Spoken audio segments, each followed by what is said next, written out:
It's June 1st, 2023. I just came back from a run. I had to cut it short. I've already proven discipline, but today not only is the microgravity for me is just so much heavier, and there was a really pungent odor by the lake that I'm not happy with, and I it's outside of my control. I don't know how to fix it. I don't know who to alert. I'm in a series of rooms that has more questions for me or more mentions than it does answers. And then I'm watching the TV, and this is what the series of events is going on while on the monetary system. It says the US. I know what the US history was visually before we got to this 2023. Um,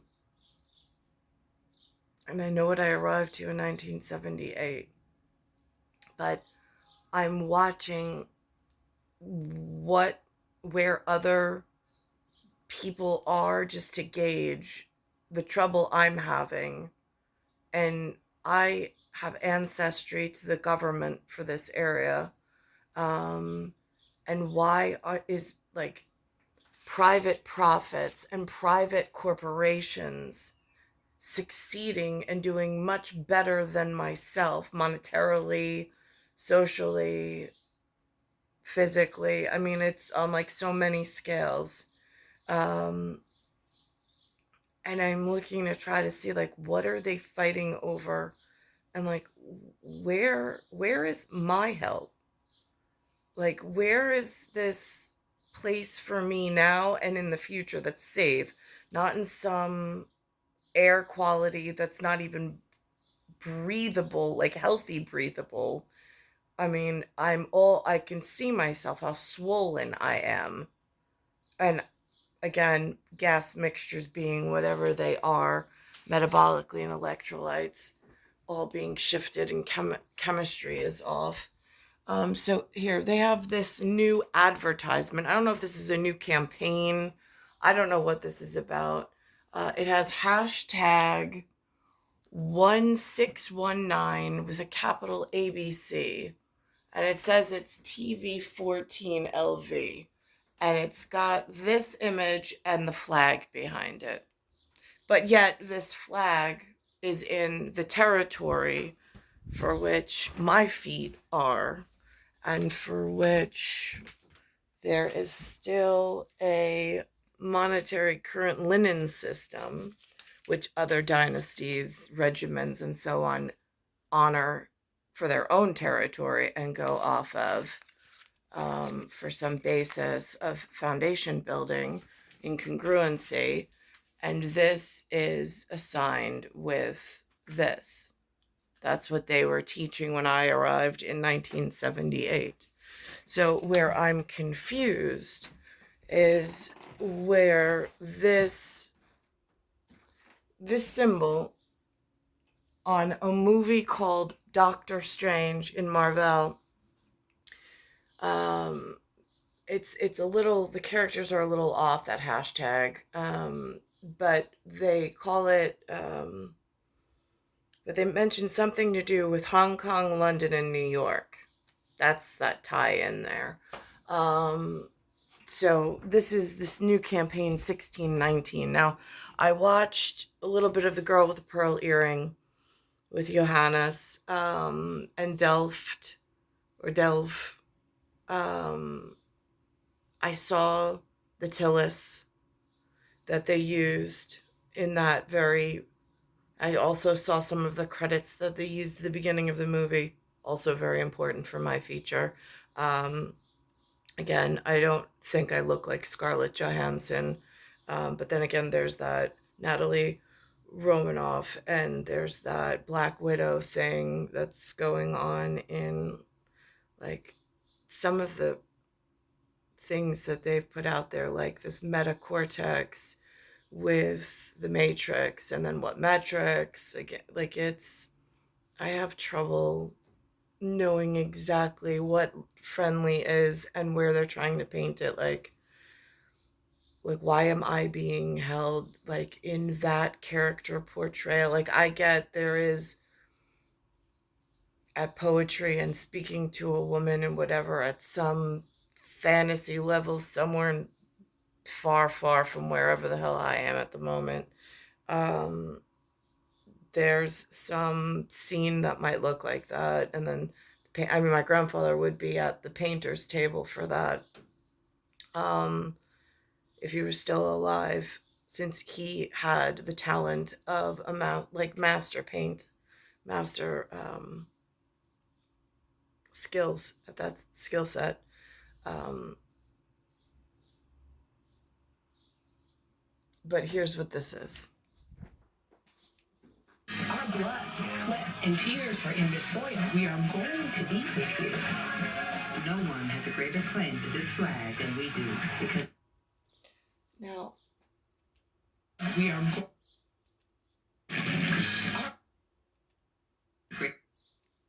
going to be with you.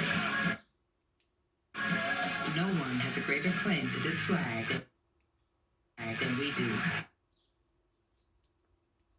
We do, because greater claim to this flag than we do. Now, here, inside of this, it says, we march for first class citizenship now. They say that that happened before I arrived. Now, here's the thing. They're marching for first class citizenship now. That sounds like a demand, and that sounds like an attempt to overthrow the American government or the North American government with the presidency and the White House. So, because, I mean, everybody can't be first. So there's already somebody for this territory that was chosen to be the first family. News. I mean, I don't want this to shock the next gens that have gotten a little too cushy in how the U.S. has been treating them in North America, which looks like pretty well. But here's what the family looks like that got first place in this territorial, like, we exist, it exists. So now we already have first prize in that, and there's responsibility that comes with this. Where I'm confused is when there's so much of this claim and so much of this aggression, even though it looks civil because it's not fisticuffs and bullets flying, but it is creeping up in my generation, certainly. I mean, I can see it was a problem festering at, like, what are you fettered to exactly? Because I'm looking at family business and family dynasty and the privilege of having linen, which usually goes into some IMF allowance for the territory. And I'm just a little unclear at some of the other visual markers that have gone from this announcement, and then kind of it just quieted out within my life frame as they just keep expanding, but quietly now, which I don't know what's more dangerous, inside the territory. So much so that I saw that China, who has an American sanction on their person, actually will not meet with Joe Biden's choice of U.S. Secretary of Defense. I'm like, well, thank God one dynasty is standing for the other finally on world court and world stage. So thank you for that. I noticed the symbol and the signage of solidarity, and I greatly appreciate it, since the inner workings aren't listening to the children of the ancestors that are here that are concerned. And this gets really sloppy and messy somewhere in between. Shouldn't. It should be clear cut, like, no, I can tell he's part of some UN movement, but he's definitely not like ancestry US, or not what the US allowance is. I mean, he maybe as an employee somewhere within the US system, but like Secretary of the Defense Department, for the US? How did that happen? Especially while like ancestors like myself are being treated as if we are second class citizens, which surely I know that there are others that stand up and defend the monetary system as like the Eckstein or the capstone for which then other foundations are built around. And it would seem treasonous to allow anything to threaten that level of security. But I've seen it time and time again go on. So now here they are making these claims. And then I'm going to go to modern day where something is funding something in promotions called a Beyonce, who has like $50,000 sunglasses that she just threw out to the crowd because she just has $57,000 to throw away. I don't even have employment that is offering me that per year at this point. Per year, that's on an annual. Just so if I delve into Delph at Dutch ancestry, they know exactly how their ancestors are being treated here. Because we have fought for it the hardest. The 1619 Project, an ABC special event. So that's some project that's going on. I've never heard of it. It's the first time I'm hearing about it. I don't know what a 1619 project really is. I think they had something on CBS mentioning it, but it seems like some active source trying to do activist things that are not always in the best interests of the stewards of and the lordship. I mean, like, again, there is at some level wisdom in the ancients when they taught. I mean, I was taught in school about serfs, SERF, dom, DOM, about lords, about land ownership, about employment and tenancy issues, tenancy disputes, that sort of thing. And that was inside North America. That was on Long Island, inside New York. That was the acceptable curriculum for my participation. So I'm a little confused why I'm not.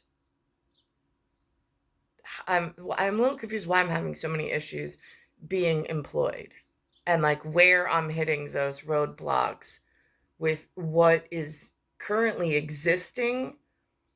I mean, I even this morning on the Matrix, there's that meta cortex reference. There's Morpheus asking about fate. I'm like, well, what does fate and father have to do with one another? They both share this FAT.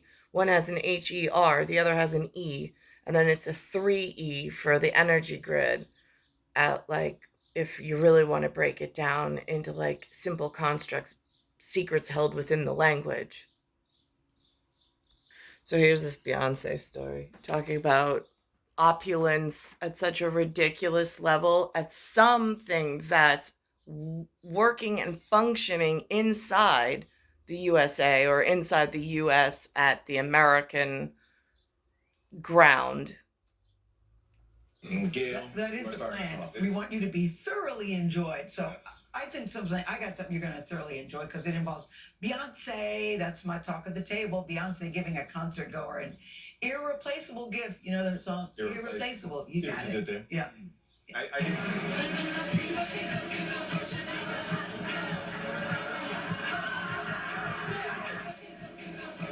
Okay, so let's explain. A 20-year-old TikTok user who goes by the name Global Valentino shared a clip of Queen Bee throwing her sunglasses into the crowd while she was performing Diva in London on Monday. So moments later, Global Valentino says security came and took back the coveted piece of the glasses. Valentino said they came and kidnapped them. A guard can be seen struggling with fans before retrieving the glasses. But oh no, Beyonce said, hold up, wait a minute. The shades were returned by none other than Beyonce herself. She threw the glasses back to Valentino when she returned to the stage. Valentino says, it's hard to see with all that jostling video, but that's what's happening. Valentino says he's still in shock because he was told Listen to this, guys. These sunglasses, how much do you think they were worth? Gail, don't say nothing crazy.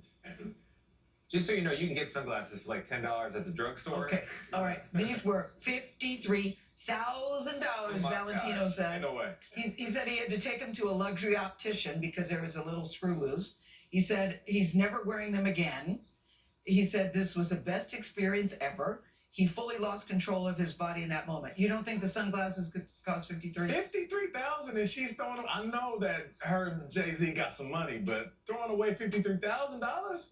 Yeah. Oh no, I've seen some Oprah sunglasses. I don't know. Yeah, I think you can reach that number. I don't say it's right or it's fair, but I've seen some very pricey Okay, hold on. Let me sunglasses. text my wife. We need to go to a Beyonce concert. Yes. Front row seats ASAP. That's right. Yeah.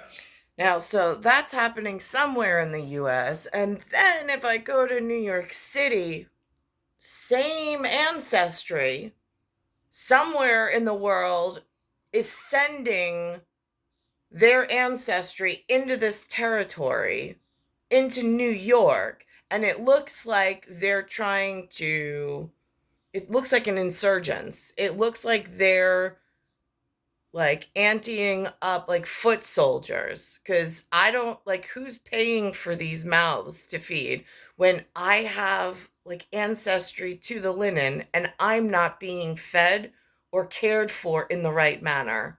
But yet there's more of this coming in, which threatens my ability to even maintain at this point.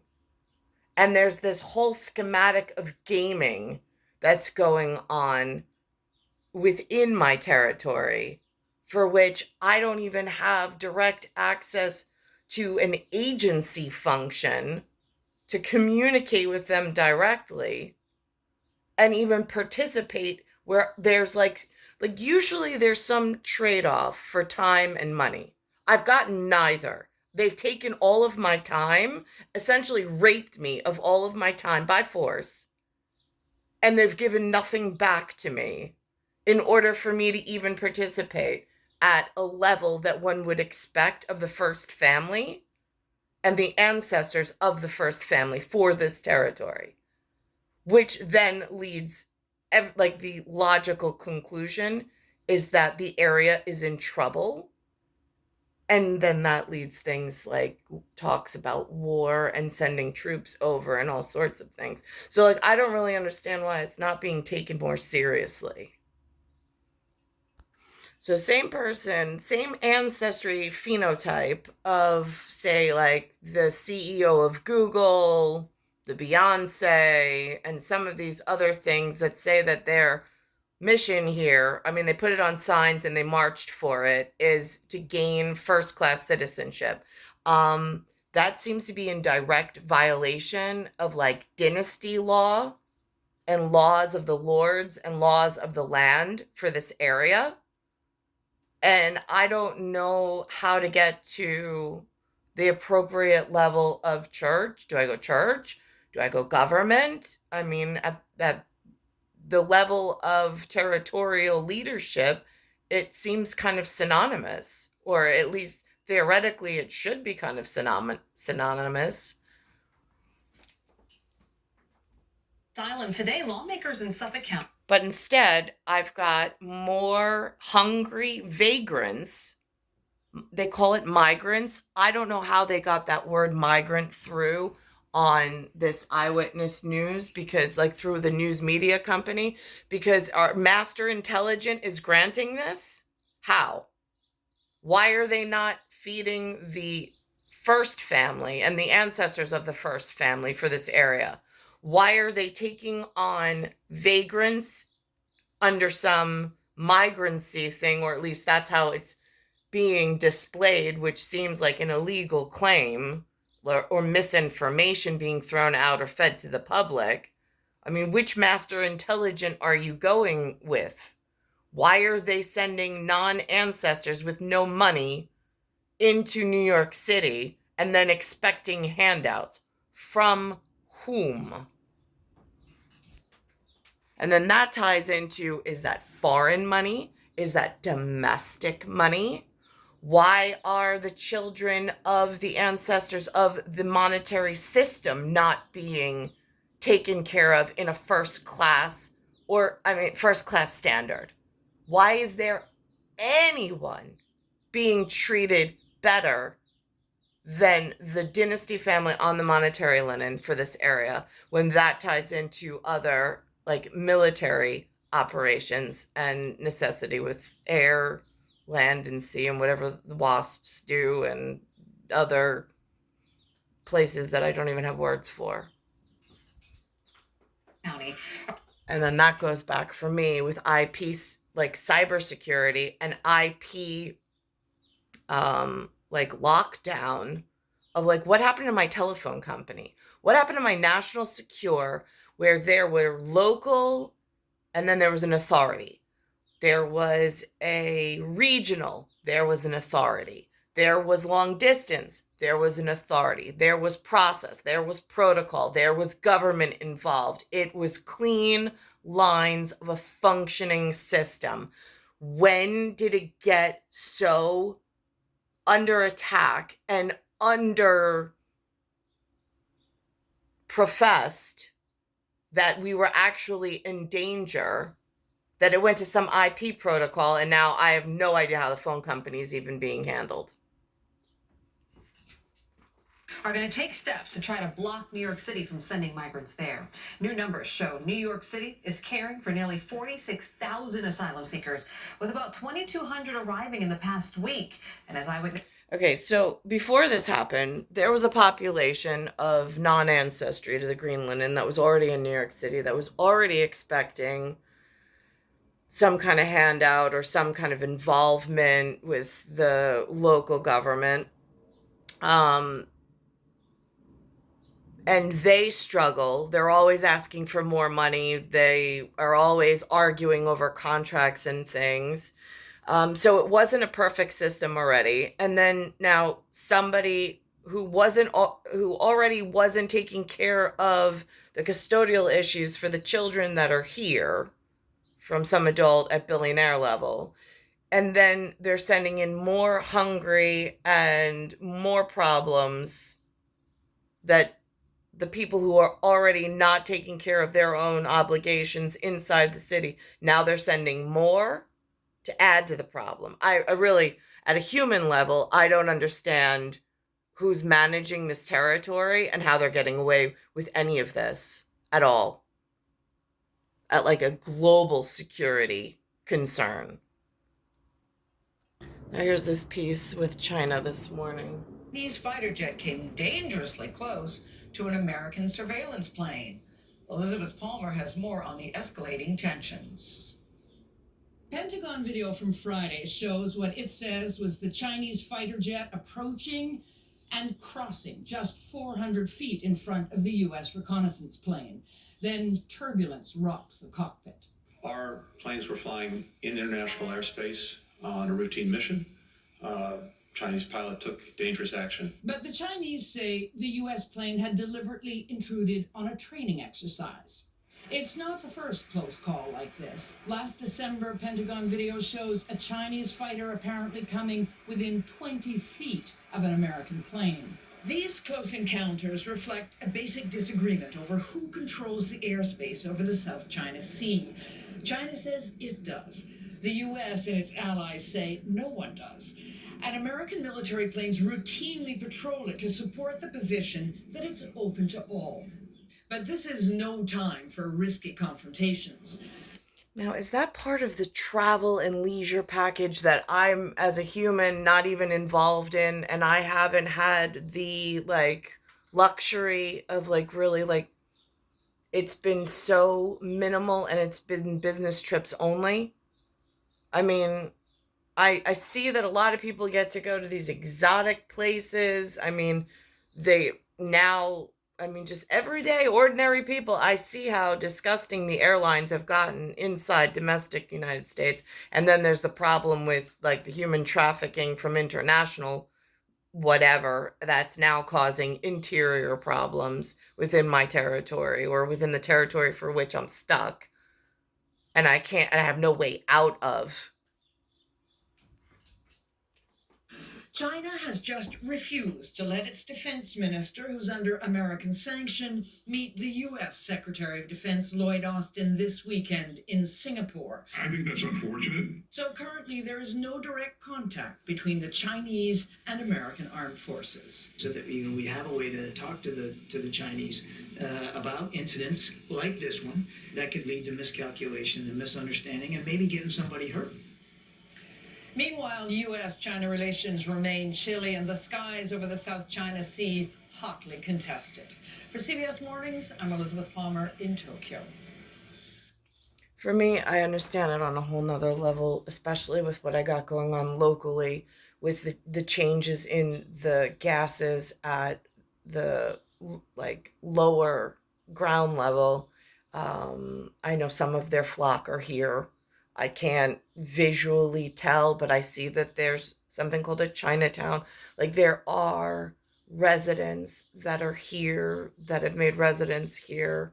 I know then there are some that fly in and out. I heard that through the school, that not all of the students stay in New York full time. That's a frightening acknowledgement. But again, I don't know who collects this and I don't know where to report it. And I don't know if it's an allowable thing. I have no way of even researching it, which is, again, frightening. But this is just this level that I've been almost forced into, and I don't know why. Now here, CBS this morning's talking about brands, like corporate brands, backing things, people trying to boycott them. Again, like this is like the old crap from the civil rights movement when it happened in the 1960s before all sorts of things broke, and like the phone company and like the airlines and travel, and then security for like who are these people entering and exiting USA territory, and why is there so much international travel? Like that used to be a luxury that certain qualified business professionals got to enjoy. Why is it now just like a blanket expectation of the filthy that broke stuff, like with the software and with the technology companies and then the investment in biotechs and all this other stuff? Like there has just been such an explosion all at once. It's like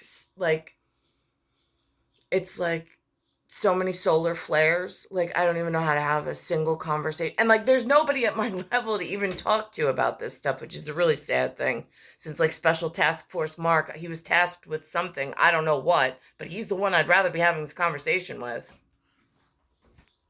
We're going to begin this hour with a look at why so many major American brands seem to be caught up in the culture wars. We're talking about Target, Bud Light, Disney. They're all facing a conservative backlash right now. So now, do they take the really ugly conversations and try to pretty it up here? Because that's what it seems like. But again, like just for like polling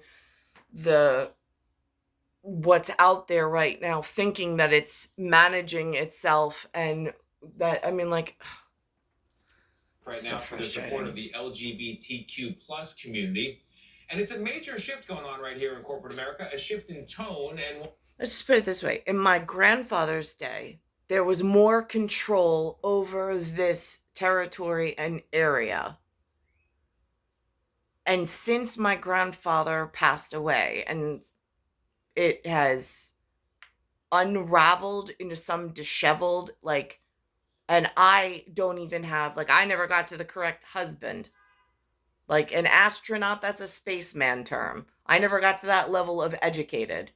I don't know myself and my partner or my male counterpart. I'm a 78. So like that just speaks on itself at like, no, I know the WASPs were supposed to be the ones that we look to as like our highest from where I was in learning about serfdom and whatever else I was learning about. And it's not your normal education. And one that many Republicans complain is almost entirely to the left. If your shoes could vote, who would they vote for? Probably a Democrat. So the question at one time might have seemed crazy. If your favorite beer were a person, who would it vote for? A Democrat or a Republican? I will not answer that. But in this day and age, if the companies were people, you're saying they would vote for Democrats. Right. Yes. It's time beer made it up to women. As more big brands sell not only their products, but their values. See, these levels of commercials I don't get to see. In targeted marketing and like what is my house being filled with? My house is, or my seat here, like really angry about being brought into this world by the woman who sleeps here. I'm sitting here watching on her wall, and it's a lot of drug companies with names and diseases that are just made up.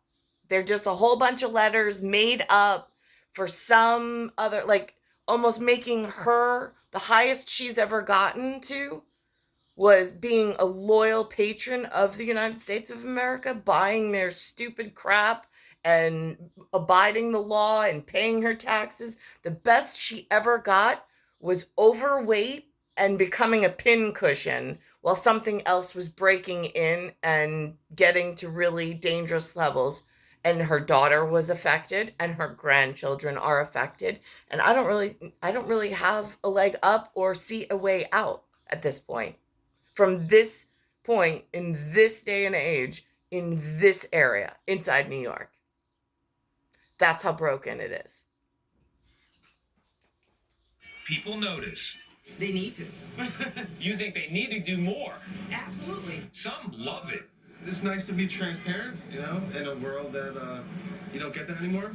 People say that, oh, you can't be political. That is virtually impossible to live in a democratic society and not be political. But many others, you like it when a company takes a stand on something? Not particularly. Not particularly.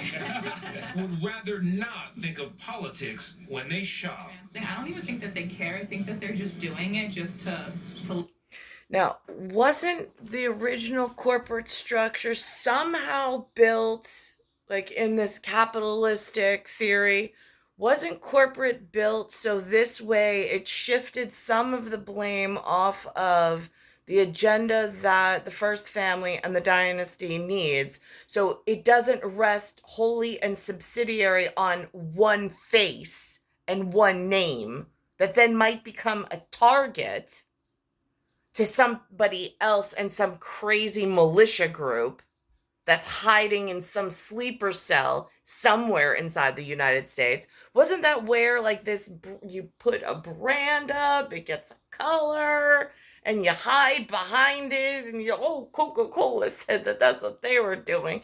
Oh, well, they get boycotted or their shares take a hit. That's part of that free speech package without reprisal and without personal persecution for having to do the like nasty work of like standing up and defending what is worth more, which is supposed to be freedom. Although I'm not really enjoying any of that at the moment. I mean, free speech, great. But it's cost me a whole lot, like my entire life. It wasn't always this way. And in fact, during the civil rights movement, when the New York Times Magazine asked if corporations have a social duty to speak up, the head of U.S. Steel declared that's quite beyond what a corporation should do. So what changed? And now the CEOs and like the people in charge on the boards of these major corporations, I mean, like, nobody even knows who's in there, but it looks like foreign national agenda is now sitting inside domestic North American, like, and where is the first family's responsibility in this? How do they correct? If you want to be shareholders of a corporation, that's one thing. But to sit on the board or to be allowed to do so and to voice over what the nationally secure agenda needs to be when it needs to be installed properly and have that barrier to protect all of the first family's ancestors and children from having to do what I'm doing right now, which puts my personal security, my national security, I've been hurt in ways that I don't even have human words for, and then they try to bury me in some like morally like reprehensible story with a crazy donkey and some blacksmith and whatever the hell they're into that I'm not into. But like, I mean, and then it makes me look like I might be an 88 and I'm like, I am definitely a 78. There was never going to be any change on that. I already had my own black SUV meetings. Some of them I remember, some of them I don't. But I know that they know what I'm talking about and that should never even come into question because I am definitely being persecuted and punished for doing somebody else's responsibility at this point. Mission of a company is to give back to society and the business. Amy Terpelick helps craft these strategies for the marketing firm Finn Partners. And companies are focusing on longer-term, purpose-driven commitments and actions that relate back to their core business and their core values. She says it's partly the push of investors, partly the sway of employees, and largely the expectation of customers themselves. Now, in this model, where this is larger and more disruptive and potentially powerful than this, why would you ever allow this to gain an upper hand or to hurt or squeeze out the origins and the smaller number? Like at 10% left on the global population and having an RH purpose and an RH sensitivity, it seems like a crucial point to mention at ABO Group, since I'm stuck in some abomination that's a whole bunch of theories playing out and a whole lot of people having fun at like collecting really big paychecks and hiding after setting off some kind of like whatever and destroying a whole lot of stuff and leaving like, again, I was listening to the Bible story about Mary being the mother of Jesus. I'm like, wow, sounds like she's the patsy holding the bag of somebody else's abomination at like Elizabeth and John the Baptist. I'm just saying, like, firsthand experience, it just feels like the patsy if I'm speaking like New York City inner gang.